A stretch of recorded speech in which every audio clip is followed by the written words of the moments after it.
ఓం శాంతి 26/7/2022 సాకార ఈశ్వరీయ మధుర మహావాక్యాలు. ఫస్ట్ విందాము మురళి యొక్క ముఖ్య పాయింట్స్.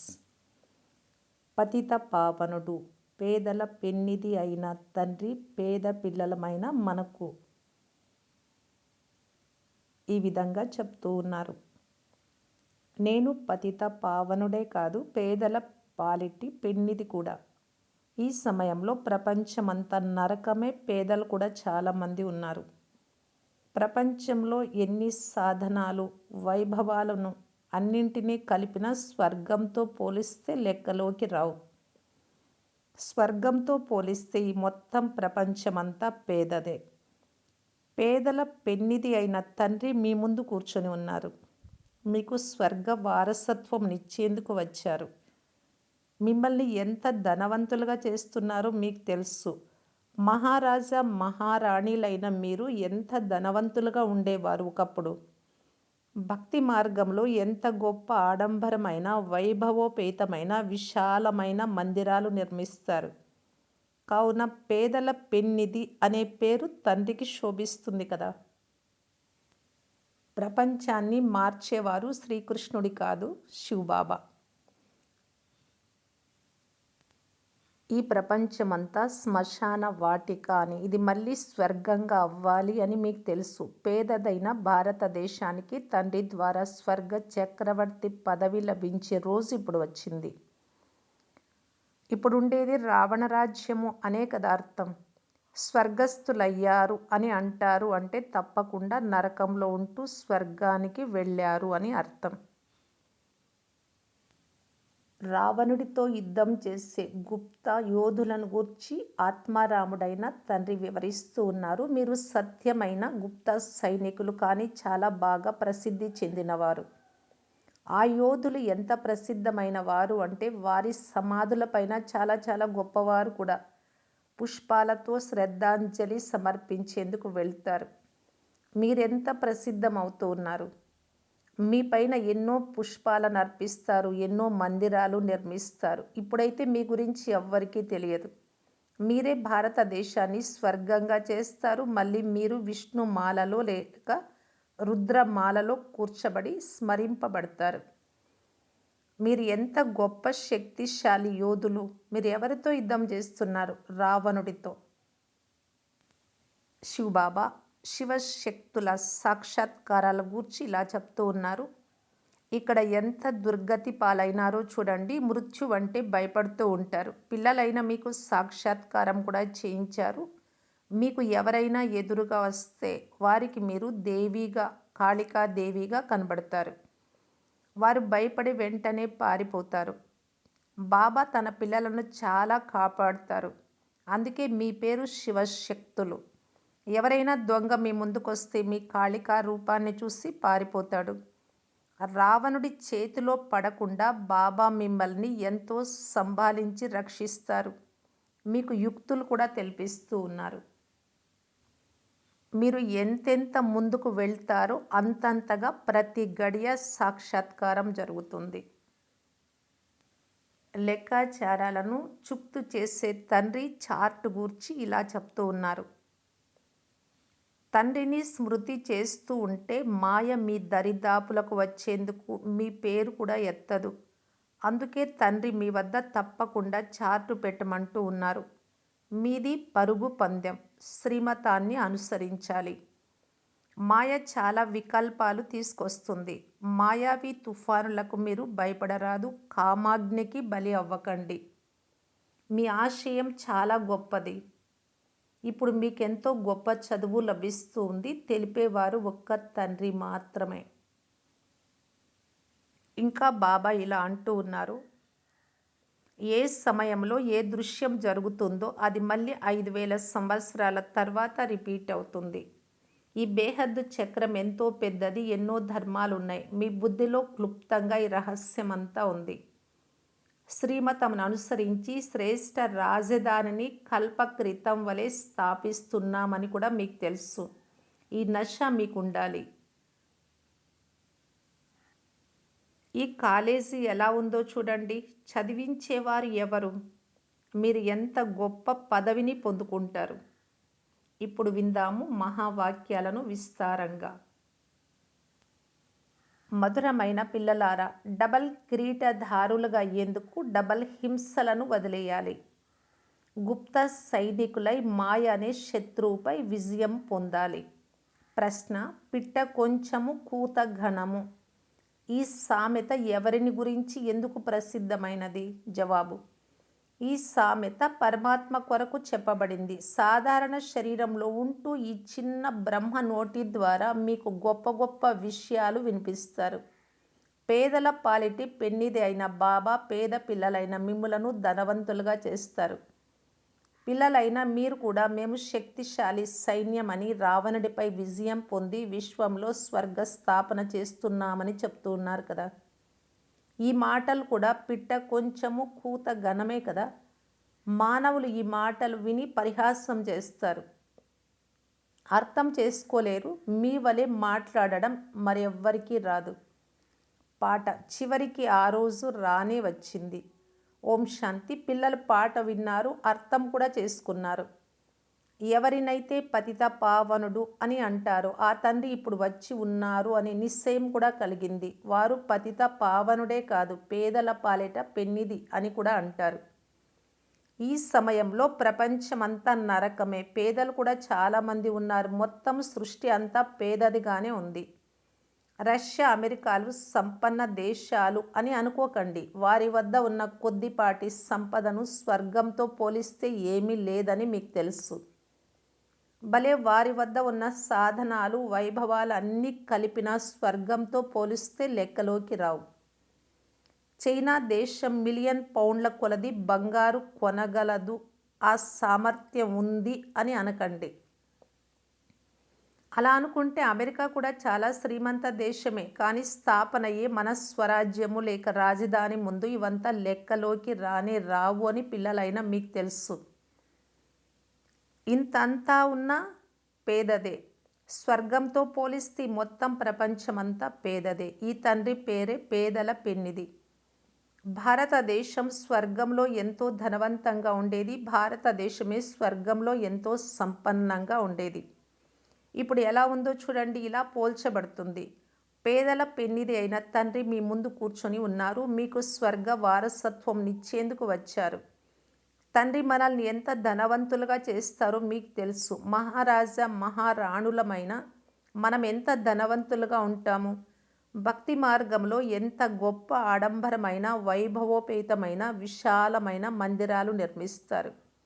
కావున పేదల పెన్నిది అనే పేరు తండ్రికి శోభిస్తుంది కదా. అది నూతన ప్రపంచం, ఇది పాత ప్రపంచం. ఈ పాత ప్రపంచంలోని మనుషులు ఎలా అయిపోయారో తెలుసు కదా.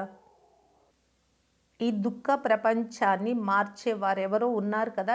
ఎవరు ఎలా మారుస్తారో కూడా మీకు ఇప్పుడు తెలుసు. ఎలాంటి యుద్ధాలు, జగడాల మాటే లేదు. గీతలో శ్రీకృష్ణుడి పేరు చూపించారు. ప్రపంచాన్ని మార్చేవారు కృష్ణుడు కాదు, ప్రపంచాన్ని మార్చే వారిని గాడ్ అని అంటారు. తండ్రి మనల్ని ఎలా ఉన్న వారిని ఎలా చేస్తున్నారో మీకు తెలుసు. మనకింతకు ముందు ఏమీ తెలిసేది కాదు. తప్పకుండా మనం విశ్వ మహారాజా మహారాణులుగా అవుతాం. దాని పేరే బంగారు యుగం, బంగారు ప్రపంచం, బంగారు ద్వారక అని కూడా అంటారు. ద్వారక అనగా ఒక నగరం. అదంతా సువర్ణంగా ఉండేది అనగా తప్పకుండా అంత అపార ధనం ఉండేది. పిల్లలకు సాక్షాత్కారం కూడా అయింది. మీరు ఎంతెంత ముందుకు వెళ్తారో అంతంతగా ప్రతి గడియ సాక్షాత్కారం జరుగుతుంది. మీ దేశానికి దగ్గరగా వస్తే మనస్సులో ఇప్పుడు ఇక అక్కడికి చేరుకుంటాము అని అనిపిస్తుంది. ఇప్పుడు యుద్ధం జరగాలి అని మీకు తెలుసు. అప్పుడే పాత ప్రపంచం వినాశనం అవుతుంది. ఉదాహరణకు పాత ఢిల్లీ ఉండేది, ఇప్పుడు క్రొత్త ఢిల్లీ తయారైంది కదా. ఈ ప్రపంచమంతా శ్మశాన వాటిక అని, ఇది మళ్ళీ స్వర్గంగా అవ్వాలని మీకు తెలుసు. బాబా మనకు నూతన ప్రపంచ వారసత్వం ఇస్తున్నారు. పేదదైన భారతదేశానికి తండ్రి ద్వారా స్వర్గ చక్రవర్తి పదవి లభించే రోజు ఇప్పుడు వచ్చింది. మొత్తం అంతటినీ క్రొత్త ఢిల్లీ అని అనరు. నూతన ప్రపంచంలోనే క్రొత్త ఢిల్లీ అని అంటారు. గాంధీ కూడా రామరాజ్యం కావాలి అని కోరుకునేవారు. ఇప్పుడు కూడా అంటూ ఉంటారు. అనగా ఇప్పుడు ఉండేది రావణ రాజ్యం అనే కదా అర్థం. అని తెలిపించాలి. ఫలానా వారు స్వర్గస్థులయ్యారు అని అంటారు. అనగా తప్పకుండా నరకంలో ఉంటూ స్వర్గానికి వెళ్ళారు అనే కదా. స్వర్గంలో ఈ మాట వాడరు. ఇక్కడ ఎలాగైతే స్వర్గాన్ని గుర్తు చేసుకుంటారో ఇష్టంతో, అలా తండ్రిని స్మృతి చెయ్యాలి. ఎవరైనా మరణిస్తే స్వర్గానికి వెళ్ళారు అని అంటారు. అక్కడ ఏ ధర్మం ఉంటుంది? గాడ్ ఫాదరే స్వర్గాన్ని స్థాపన చేస్తారు. ఎంత సాధారణంగా కూర్చున్నారో మీరు చూస్తూ ఉన్నారు. డ్రామా రహస్యం మీకు మాత్రమే తెలుసు. ఏ సమయంలో ఏ దృశ్యం జరుగుతుందో అది మళ్ళీ 5000 సంవత్సరాల తర్వాత పునరావృతం అవుతుంది. యేసుక్రీస్తును శిలువ వేశారు, ఇది జరిగిపోయింది. ఈ ప్రపంచ చరిత్ర భూగోళాలు రిపీట్ అవుతాయి. క్రిస్టియన్ ధర్మం ఉండదు. యేసుక్రీస్తు మళ్ళీ వచ్చి స్థాపన చేస్తారు. ఈ విషయాలు మీ బుద్ధిలో తప్ప ఇంకెవ్వరి బుద్ధిలో లేవు. నేను మళ్ళీ 5000 సంవత్సరాల తర్వాత రాజయోగం నేర్పించేందుకు వచ్చాను అని తండ్రి చెప్తున్నారు. నేను మీకు సృష్టి ఆది మధ్య అంత్యాల రహస్యాలను వినిపిస్తూ ఉన్నాను. ఈ జ్ఞానం పరంపిత పరమాత్మ తప్ప మరెవ్వరూ ఇవ్వలేరు. ఈ విషయాలు శాస్త్రాలలో లేవు. ఇది ఇతరులకు అర్థం కూడా కాదు. యేసుక్రీస్తు మళ్ళీ 3000 సంవత్సరాల తర్వాత వస్తారు. ఇప్పుడు క్రీస్తు శకము 2000 కదా. కావున 5000 సంవత్సరాల లెక్క తేలింది కదా.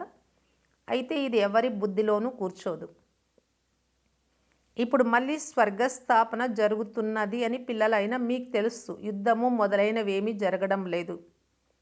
తండ్రి హింస చేయించరు. మీరు తండ్రి ద్వారా డబల్ అహింసకులుగా అయ్యి డబల్ కిరీటధారులుగా అవుతున్నారు. తండ్రి కామము మహాశత్రువు అని అంటున్నారు. దీనిని జయించడం వలన మీరు పావన ప్రపంచానికి అధికారులుగా అవుతారు. ఇప్పుడు అదే సమయం నడుస్తూ ఉంది. పరిస్థితులు కూడా మీరు చూస్తున్నారు. ఈ మహాభారత యుద్ధం కూడా 5000 సంవత్సరాల క్రితం జరిగింది. ఇప్పుడు మళ్ళీ ఎవరు జయిస్తారు? యాదవులు, కౌరవులు మరణిస్తారు. తర్వాత ఏం జరిగింది? ఫలితం ఏమైంది? ఏమీ చూపించరు. తండ్రి వచ్చారు, మహాభారత యుద్ధం జరిగింది. తర్వాత ఏమైంది? పాండవులు పర్వతాలపైకి వెళ్ళి కరిగిపోయి మరణించినట్లు చూపిస్తారు. వారి వెంట ఒక కుక్కను కూడా చూపించారు. అర్థమే తెలియదు. ఈ బేహద్దు చక్రం ఎంతో పెద్దది. ఎన్నో ధర్మాలున్నాయి. మీ బుద్ధిలో క్లుప్తంగా ఈ రహస్యమంతా ఉంది. మొదట్లో మీరు చాలా ధనవంతులుగా ఉండేవారు స్వర్గంలో. ఇప్పుడు మీరు చాలా పేదవారుగా ఉన్నారు. ఇప్పుడు జనసంఖ్య కూడా చాలా పెరిగిపోయింది. ఇంతైనా చివరికి అర్థం చేసుకున్నారు కదా. పరిస్థితి ఇలా ఉంది అని తెలుసుకొని చెప్తుంటారు కూడా. శ్రీమతమును అనుసరించి శ్రేష్ఠ రాజధానిని కల్పకృతం వలె స్థాపిస్తున్నాము అని కూడా మీకు తెలుసు. ఈ నష ఉండాలి మీకు. గుప్త సైనికులు అని అంటారు కదా. వాస్తవానికి మీరే సత్యమైన అన్నోన్ వారియర్స్, అనగా గుప్త సైనికులు. కానీ చాలా బాగా ప్రసిద్ధి చెందినవారు. వారు గుప్త యోధులు అని అంటారు. అయితే ఎంత ప్రసిద్ధమైన వారు అంటే వారి సమాధులపై చాలా గొప్ప గొప్ప వారు కూడా పుష్పాలతో శ్రద్ధాంజలి సమర్పించేందుకు వెళ్తారు. మీరు కూడా ఎంత ప్రసిద్ధం అవుతారు. మీపై ఎన్నో పుష్పాలను అర్పిస్తారు. ఎన్నో మందిరాలు నిర్మిస్తారు. ఇప్పుడు మీ గురించి మాత్రం ఎవరికీ తెలియదు. వారైతే తుపాకీ గుండ్లు మొదలైన వాటితో మరణిస్తారు. మీరు భారతదేశాన్ని స్వర్గంగా చేస్తారు. కనుకనే మళ్ళీ మీరు విష్ణుమాలలో లేక రుద్రమాలలో కూర్చబడి స్మరింపబడతారు. అయితే శివశక్తి పాండవ సేన ఏం చేశారో కూడా ఎవ్వరికీ తెలియదు. మీరేం చేస్తున్నారు ఇప్పుడు కూడా ఎవరికీ తెలియదు. మీరెంత గొప్ప శక్తిశాలి యోధులు. మీరు రావణుడితో యుద్ధం చేస్తున్నారు.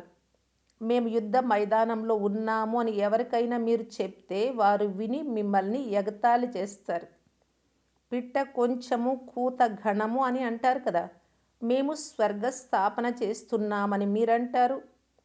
మీ వలె మాట్లాడడం మరెవ్వరికీ రాదు. బేహద్దు తండ్రి వచ్చి ఈ బ్రహ్మ యొక్క చిన్న నోటి ద్వారా ఎంతో గొప్ప గొప్ప విషయాలు చెప్తారు.